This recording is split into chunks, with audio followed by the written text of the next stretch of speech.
Good morning guys.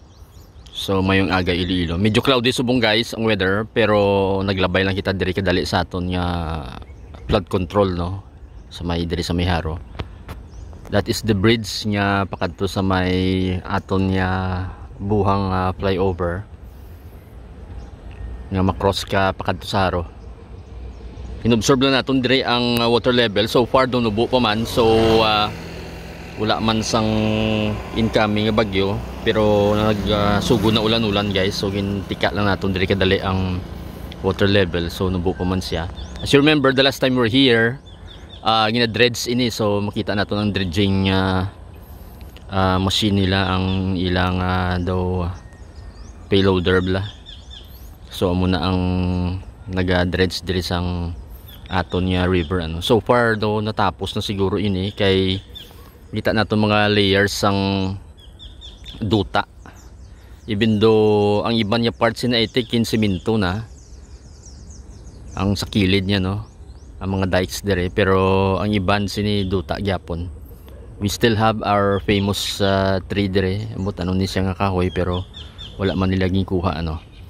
So far though wala man hangin, so wala gid movement yawagan isang tubig man.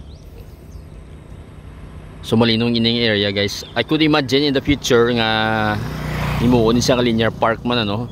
As we have said even before sa aton yung mga previous nga videos namin ni siya, kay kun himuon mo nga daw may pavement blocks diri no, kaglimutan ang mga lights. So namin ini.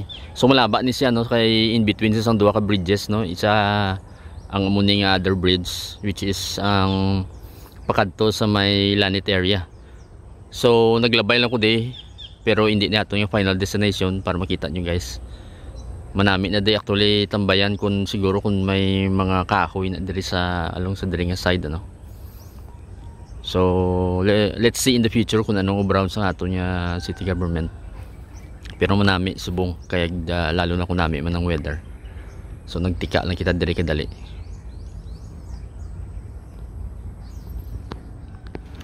Good morning guys. So yari kita sumong sa may Lanit buhang area no. Ining highway nga ni yung taytay nga ni pakadto sa may siwa naton. As you can see the massive traffic kay kun aga guys, kung mga rush hour damo na diri tawo no. So makita naton ang pakadto sa syudad. So damo sila nagapila. Ang gikadto naton diri kay gimbalikan naton ang nagliga naton nga video ang daw mini esplanade diri ano along the highway. So nakita nyo guys, may mga railings na siya, and then may yara na pavement block. So i-try naton tani i-cross, pero matraffic pa no. And then nagaulan-ulan na, so medyo malutak na ang diri nga area no. But currently makita nyo malaba na no. So halin dito sa bridge nga area may mga railings na, so makita naton. So try naton i-zoom. So dito guys may mga railings na dito. Halin dito sa edge sang bridge ano, pakadto dire may mga railings na. So ang span sang railings nila currently kung tanaw naton siguro to mga 100 or 200 meters ano. So makita niyo may mga railings na siya. The last time we're here is wala pa ni pavement blocks no, ginasiminto pa lang. So sa subong may pavement blocks na. And then nag-stop dire ang railings tungod kay may motorcycle shop dito. And then siguro base dito naman sa ulunhan ano. So try naton malakat kadali kung makita naton. Pero ang construction nila for the meantime hasta lang dira sa ulunhan. So hindi pa siya gid lang koy nga lawig ano. Eh currently inamatamat pa lang nila. Pero as you can see guys, ang traffic dire grabe. Kay ini siya nga road pakadto na ini sa may I think Putotan Way and Saraga. Passing by of course Leganes area no. So isa ni siya ka bangin main highway naton kay going in and out of Iloilo. Tungod kay makross sa C1, then remember ang C1 naton lifeblood na ni naton nga highway, kay dira halos tanan yung mga salakyan nagagi ma-circumvent sa Iloilo no. And then ma-connect na siya sa aton diversion road. So may activity, makita naton ang pison guys nagatapan sa isang duta.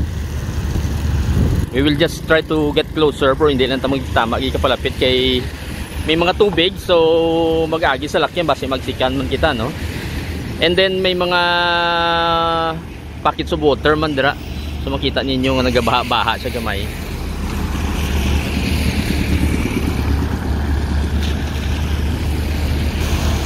So siguro base kun lang ko yun nila asa dito sa ulunhan di malawig pa ini nga project. Kag as well as ang ini nga side dire wala pa man, so dira lang nga side ang ila ginobra, so malawig pa siguro. Pero nami man kay daw medyo lipat ako kung pila na kamans ang nagligad since na last time again video naton dire. Pero nami na tanawon kay ano, except nga kung may lutak pa nga part, siyempre ti ang ano ang pavement blocks matikuan ano, and then tinduan lang sa liwat.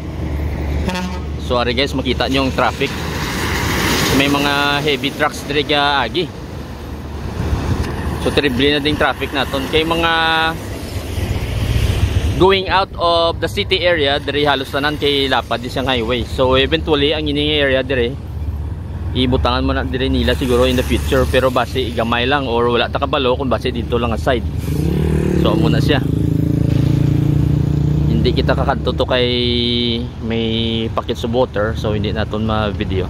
Maybe next time ma-update kita in the future kung ano ang improvement. Kag kung wala siyang ulan, kay currently nagaulan-ulan na guys, so medyo humok na ganing duta.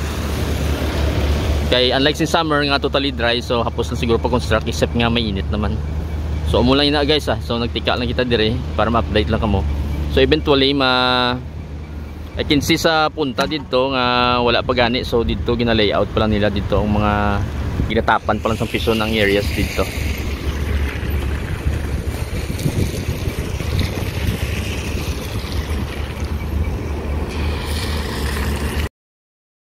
Till the next video guys, thank you for watching.